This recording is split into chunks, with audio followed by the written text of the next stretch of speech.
এই আধার কার্ড গুলো কি উদ্ধার হলো নাকি? হ্যাঁ, এগুলো সব উদ্ধার হলো এখানে, এই বিল থেকে। বিল থেকে। কি কি নাম লেখা আছে? এই যেমন আপনার দেখছি সব এখানে যেমন আছে আমির হোসেন শেখ, তারপরে আপনার এটা আছে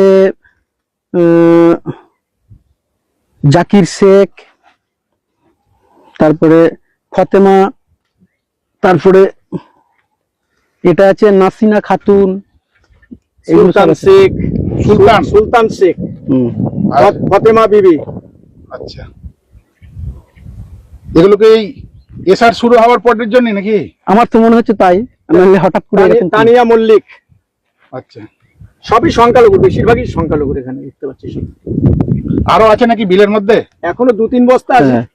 ও 2-3 বস্তা তুলতে পারেনি, এরা সাপের ভয় পাচ্ছে। পুলিশকে খবর দেওয়া হয়েছে?